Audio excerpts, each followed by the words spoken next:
অবিলম্বে গ্রেফতার করতে হবে। আমরা বাঙালি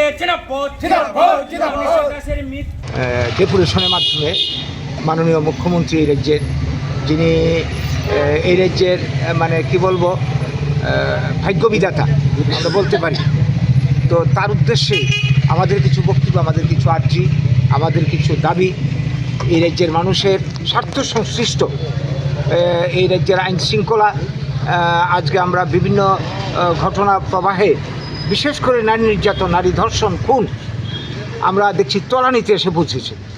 অন্যদিকে দ্রব্যমূল্য আকাশ ছোঁয়া। এই গত 2-3 মাসে কি বলবো, কোনো জিনিসের দাম প্রায় ডবল হয়ে গেছে।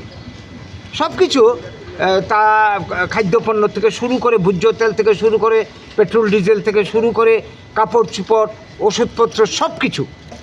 অথচ মানুষের কি বলবো ক্রয় ক্ষমতা দিনকে দিন তলানিতে যাচ্ছে। তো মানুষ বাঁচবে কী করে? বেকারের চাকরি নেই, কর্মসংস্থান নেই। 51,000-এর পর পদ খালি, কালকের পেপারে দেখতে পেলাম। এর মধ্যেই গত 8 বছরে বর্তমানে যারা ক্ষমতা রয়েছে বাম, আর কি বলবো মানে বামেদের পর বর্তমান বিজেপি প্রতিশ্রুতি দিয়েছিল বছরে 50,000 মিস কলেজ চাকরি ইত্যাদি ইত্যাদি, 299টা প্রতিশ্রুতি, কর্মচারীদের বেতন ভাতা বৃদ্ধি, 10,330 সমস্যার সমাধান, কি বলবো রুজবিলি সহ চিটফান্ড টাকা ফেরত, অনেকগুলি প্রতিশ্রুতি ছিল। দুর্নীতি দমন, দ্রব্যমূল্য বৃদ্ধি রোধ, কোনটা কার্যকরী করতে পেরেছে? কোনোটাই হয়নি।